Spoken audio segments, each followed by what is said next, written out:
السلام علیکم ورحمۃ اللہ وبرکاتہ۔ دوستو، ہمارا channel all rounder Rajput subscribe کریں، لائک کریں، شیئر کریں۔ 3-4 روز بعد وہ تاجر کے پاس بیٹھا تھا کہ اسے اپنا ایک ساتھی جاسوس رجاء الجاوا نظر آ گیا۔ رحیم اس کے پیچھے پیچھے گیا اور اس کے ساتھ چلتے چلتے پوچھا کہ وہ کیا کر رہا ہے۔ معلوم ہوا کہ اسے کوئی ٹھکانہ نہیں مل رہا۔ رجا تجربہ کار گھڑ سوار تھا اور گھوڑے پالنے اور سنبھالنے کی مہارت رکھتا تھا۔ رحیم اسے تاجر کے پاس لے گیا اور اس کا تعارف کرایا۔ فرانس کے نام سے کرا کے کہا کہ یہ بھی کر لوٹا پٹا عیسائی ہے، اسے کہیں نوکری کرا دیا جائے۔ رحیم نے کہا کہ یہ گھوڑوں کے سائسوں کا انچارج تھا، یہی کام کر سکتا ہے۔ تاجر نے کہا کہ اس کے پاس بڑے بڑے فوجی افسر آتے رہتے ہیں، ان کی وساست سے وہ فرانسس کو ملازمت دلا دے گا۔ 2-3 روز بعد رجا کو اس استبل میں ملازمت مل گئی جہاں فوج کے بڑے افسروں کے گھوڑے رہتے تھے۔ تاجر کے پاس فوج کے افسر آتے رہتے اور وہ ان کے پاس جاتا رہتا۔ رحیم نے دیکھا کہ تاجر ان افسروں کو شراب اور حشیش کے علاوہ چوری چھپے عورتیں بھی دیا کرتا تھا۔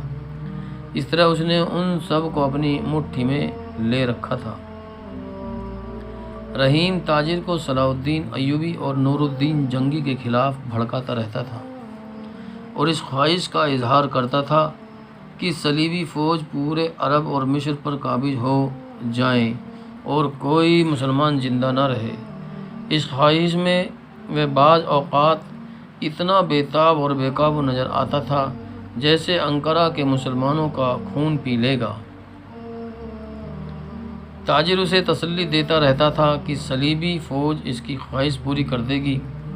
وہ صلیبی فوج کے ان افسروں کو بھی برا بھلا کہنے لگتا تھا جو انقرہ میں بیٹھے عیش کر رہے تھے۔ ان جذباتی باتوں کے ساتھ ساتھ رحیم عقل مندی کی باتیں بھی کرتا تھا اور مسلمانوں کو شکست دینے کے لیے جنگی نقشے اور منصوبے بناتا تھا کہ تاجر اسے غیر معمولی طور پر دانش مند سمجھتا تھا۔ ایسے ہی جذبات اور دانش مندانہ باتوں کا نتیجہ تھا کہ تاجر نے اسے وہ فوجی راز دینے شروع کر دیے جو فوجی افسروں سے حاصل ہوتے تھے۔ اس کے ساتھ ہی ایلس رحیم کی گرویدہ ہو گئی۔ رحیم نے ابتدا میں اسے بھی اپنے فرض کی ایک کڑی سمجھا، لیکن ایلس کے واہیانہ پن نے رحیم کے دل میں اس کی محبت پیدا کر دی۔ رحیم نے دل میں فیصلہ کر لیا کہ اپنا فرض پورا کر کے وہ ایلس کو اپنے ساتھ قاہرہ لے جائے گا اور اسے مسلمان کر کے اس کے ساتھ شادی کر لے گا۔ مگر ابھی دونوں کو معلوم نہیں تھا کہ صلیبی فوج کا بڑا افسر اس لڑکی پر نظر رکھے ہوئے ہے۔ رجاء الجاوا تربیت یافتہ جاسوس تھا۔ استبل میں اسے فوج کے کسی بڑے افسر کا گھوڑا مل گیا تھا، اس لیے افسر نے محسوس کیا کہ رجا عام قسم کا سائنس نہیں ہے بلکہ عقل و دانش بھی رکھتا ہے۔ وہ باتیں ہی ایسی کرتا تھا۔ جب کبھی یہ افسر استبل میں آتا تو رجا اس سے پوچھتا، صلاح الدین ایوبی کو آپ کب شکست دے رہے ہیں؟ اور پھر وہ بتاتا کہ سلطان صلاح الدین ایوبی کی فوج میں کیا خوبیاں اور صلیبیوں کو فوج میں کیا خامیاں ہیں۔ ایک روز اس نے کوئی ایسی بات کہہ دی جو اگر کوئی جنگی امور کا ماہر نہ کہے تو کم از کم ایک سائنس کے دماغ میں نہیں آ سکتی۔ اس افسر نے اس سے کہا تم کون ہو؟ تمہارا پیشہ سائز تو نہیں ہو سکتا؟ آپ کو کس نے بتایا کہ میرا پیشہ سائز ہے؟ رجا نے کہا، میں کرک میں گھوڑوں کا مالک تھا، میں خود تو فوج میں نہیں جاتا تھا، میرے 2 گھوڑے جنگ میں گئے تھے۔ یہ تو زمانے کا انقلاب ہے کہ گھوڑوں کا مالک آج استبل میں سائنس ہے۔ مجھے اس کا کوئی غم نہیں۔ اگر آپ صلاح الدین ایوبی کو شکست دے تو میں باقی عمر آپ کے جوتے صاف کرتے ہوئے گزار دوں گا۔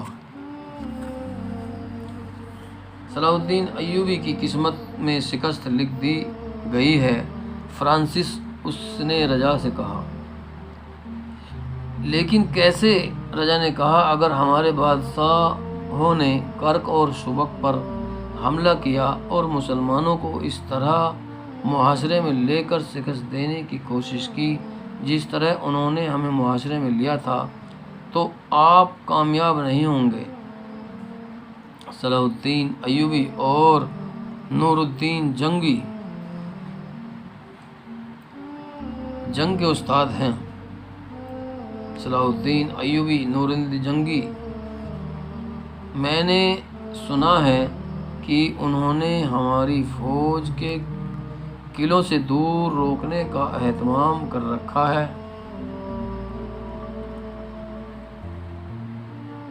عقل بندی اس میں ہوگی کہ حملہ کسی ایسی سمت سے کیا جائے جو ایوبی کے وہم و گمان میں بھی نہ ہو۔ ایوبی اور جنگی قلعوں میں بیٹھے رہیں اور آپ مصر پر چھا جائیں۔ ایسے ہی ہوگا۔ افسر نے معنی خیز مسکراہٹ سے کہا، سمندر میں کوئی قلعہ نہیں ہوتا، مصر کے ساحل پر کوئی قلعہ نہیں، مصر پر اب صلیب کی حکمرانی ہوگی۔ یہ ابتدا تھی۔ اس کے بعد رجا نے اس افسر سے کئی ایک راز کی باتیں معلوم کر لی۔ دشمن اپنا جنگی راز تفصیل سے بیان نہیں کیا کرتا۔ ہوشیار جاسوس اشاروں میں باتیں اگلوا لیتا اور ان اشاروں کو اپنے فن کے مطابق جوڑ کر وہ کہانی بنا لیتا ہے جسے راز کہتے ہیں۔ رحیم اور رضا ہر اتوار کی صبح گرجے میں جاتے اور عمران سے ملاقات کر لیتے اور اسے اپنی رپورٹ میں بھی دیا کرتے تھے۔ رحیم نے عمران سے بتا دیا تھا کہ تاجر کی بیٹی ایلش اسے بڑی شدت سے چاہنے لگی ہے۔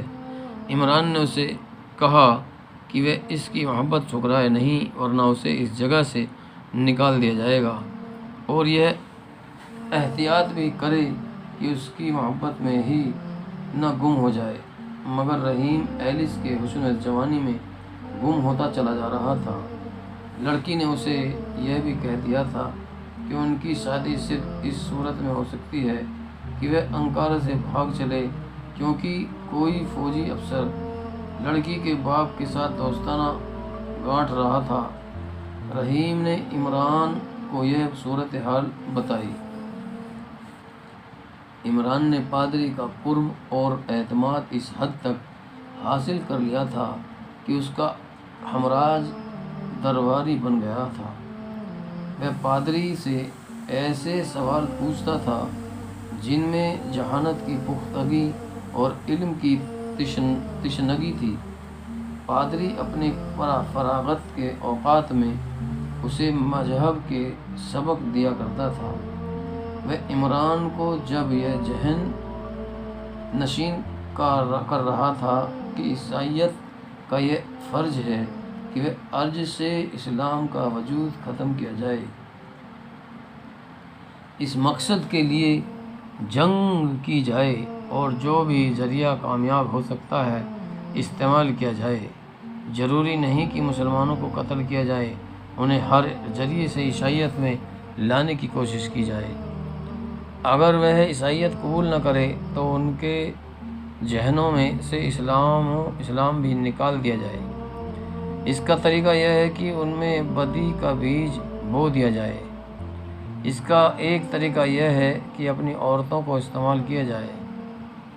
یہ عورتیں اس مسلمان عورتوں میں بدکاری کا بیج پیدا کریں اور جوان لڑکیاں مسلمان نوجوانوں اور ان کے حکمرانوں کو اور حاکموں کا کردار تباہ کرے۔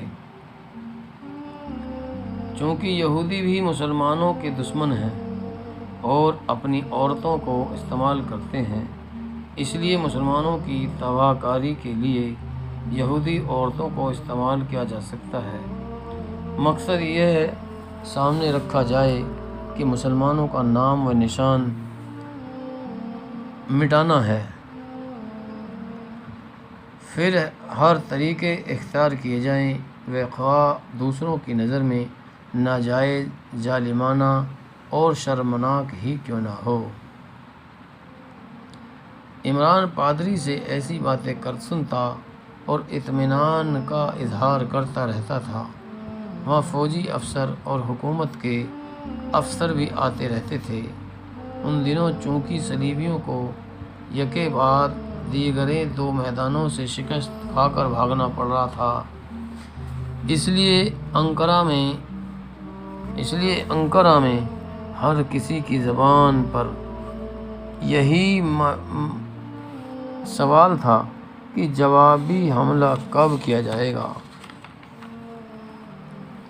پادری کی جاتی محفل میں تو اور کوئی بات ہوتی ہی نہیں تھی۔ عمران وہاں سے قیمتی راز حاصل کرنے میں کامیاب ہوتا جا رہا تھا۔ اس نے یہ بھی معلوم کیا کہ صلیبی حکمرانوں کے اتفاق اور اتحاد نہیں ہیں، ان کی اپنی بادشاہیوں اور سلطنتیں تھیں۔ وہ چونکہ ہم مذہب تھے، اس لیے صلیب پر ہاتھ رکھ کر انہوں نے اسلام کے خاتمے کی جنگ شروع کر دی تھی، مگر اندر سے وہ پھٹے ہوئے تھے۔ ان میں ایسے بھی تھے جو درپردہ مسلمانوں کے ساتھ صلح اور معاہدہ کر کے اپنے صلیب بھائیوں کے ساتھ مل کر جنگ کی تیاریاں بھی کرتے رہتے تھے۔ ان میں قابل ذکر سیزر مینول تھا، جس نے ایک میدان میں نور الدین جنگی کے ساتھ صلح کر کے تعاون ادا کیا اور مسلمانوں کے جنگی قیدی رہا کر دیے تھے۔ اب سیزر مینول دوسرے حکمرانوں کو بھڑکا رہا تھا کہ وہ سب مل کر جنگی پر حملہ کریں۔ حملے کو 2 حصوں میں تقسیم کیا جائے، ایک جنگی پر اور دوسرا مصر پر۔ اس وقت جنگی کرک میں تھا۔ دوستو، ہمارا channel all rounder Rajput subscribe کریں، لائک کریں، شیئر کریں۔